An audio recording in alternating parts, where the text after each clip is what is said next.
Yeah, this is a very difficult place to win. I mean, first and foremost, because Chris does an outstanding job with his team, and they have really good players.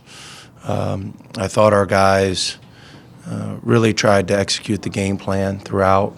I thought we maintained our poise. I like the fact that we took care of the ball, which has been the key to our season all along. 19 assists, 10 turnovers. We got contributions across the board. I thought our bench gave us a huge lift. And I thought our guys played like veterans. And, that's the way you need to play to win in a tough environment like this. When it comes to your offense, obviously you're clicking at the best of your ability. It can look something like this. How much did you emphasize, the drives that you guys had?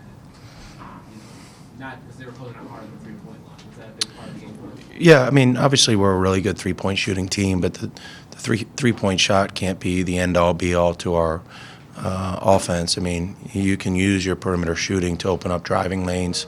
And one of the things that's happened to us recently is you see a lot of switching.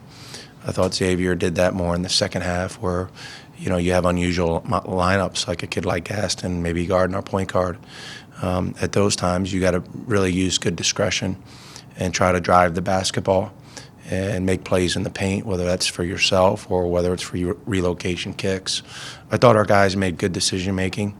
I thought it's as poised as we've been on the road in the Big East season. And, obviously it was a really good win. Coach, last time you played Xavier, Trayvon Blue was on the bench with a sprained ankle. Him playing tonight, did you have to adjust your game plan to account for him? Yeah, Trayvon's one of the best players in the United States, let alone the Big East. And, I don't know if he's fully 100% healthy, but he's a dynamic offensive player. And, you have to, without question, when he's playing, he's going to be the number one guy on the scouting report because he can hurt you in so many ways. And certainly having him back makes them a lot better team.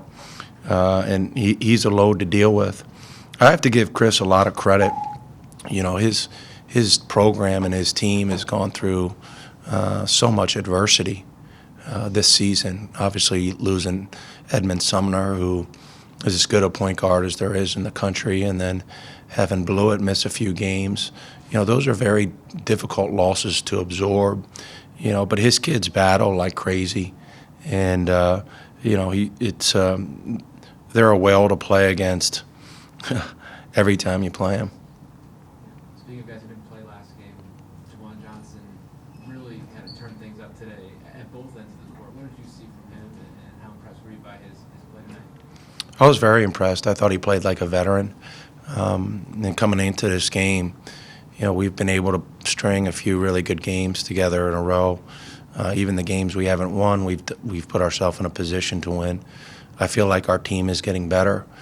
One of the things that we talked about as a staff coming into this game, the guys who've stepped up in some of our earlier wins have been Marcus Howard and Sam Hauser. We were going to need some veterans to step up here in this stretch run, and I thought JJ played like a real veteran. And I would also add Caton to that mix too. Those guys played like guys who had played a lot of college basketball and played a lot of college basketball well. There's a stretch in the second half where you guys made 11 shots in a row. So you're on these guys all the time, but is that something that kind of caught you off guard, just being able to string that many fakes together? Yeah, that's you hardly ever see that. But we're a good shooting team, and if we're getting quality shots, I feel good about our offense. The thing I'm most pleased with always with our offense is I look at two things. Are we being unselfish, and are we taking care of the ball? And I thought we did both those things tonight. How much does it mean for you guys to not have to play on the first day of the Big East tournament? I haven't even thought of that. It means a lot for us to get a win against a Xavier program that has been as good as any program, in the United States. We'll reboot and get ready for Creighton, and then everything else we'll figure out where the chips fall. Let's